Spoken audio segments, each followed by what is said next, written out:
नमस्कार. आत्तापर्यंत आपल्या सर्वांना समजलंय की सृजना आणि बिबेक कोण होते, परंतु त्यांची स्टोरी काय होती ती आज मी तुम्हाला सांगणार आहे. आजकालच्या या जगात कपल्समध्ये आपण डिवोर्स होताना बघतो.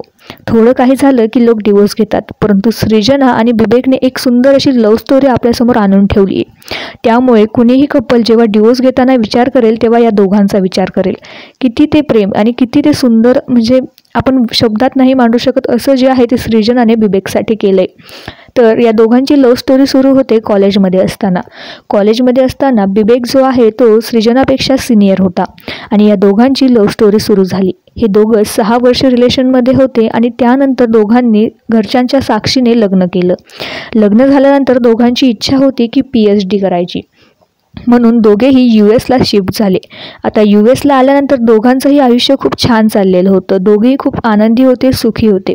परंतु एक दिवस अचानक बिबेकच्या डोक्यामध्ये जास्त त्रास व्हायला लागला, दुखायला लागलं, म्हणून ते डॉक्टरकडे गेले. डॉक्टरकडे गेल्यानंतर त्यांना कळालं की त्याला ब्रेन कॅन्सर आहे आणि त्यानंतर जे आहे त्यांच्या आयुष्यात वादळ येणं सुरू झालं.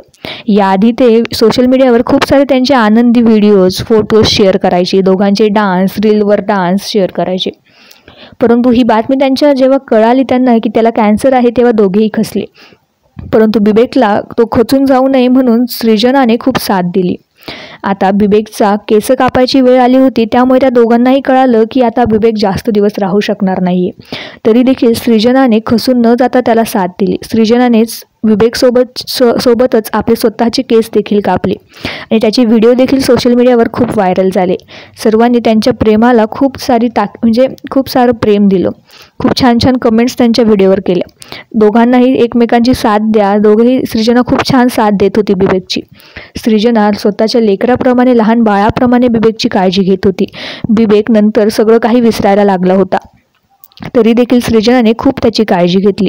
सृजना कधी त्याला पुस्तक वाचून दाखवत, कधी गोष्ट सांगत, तर दररोज जी आहे तिची सकाळचं रुटीन, त्याला जेवण घालणं, त्याचे कपडे बदलणं, ब्रश करणं, त्याला सगळं काही त्याचं साफ ठेवणं, सगळं स्वच्छता करणं किंवा सगळ्या गोष्टी ती करायची. ती एकटीने सगळं काही हँडल केलं.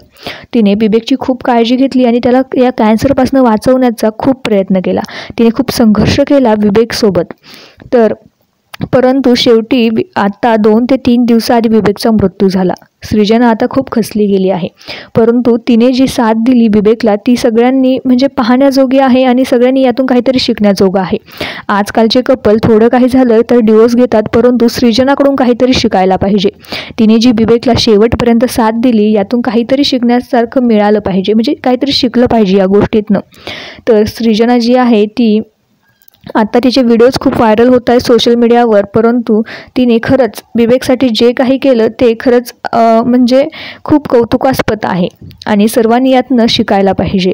तर बिबेक आणि सृजना जे आहे ते दोघंही आपल्या सर्वांच्या कायमच लक्षात राहतील. त्यांची लव्ह स्टोरी कायमच लक्षात राहील.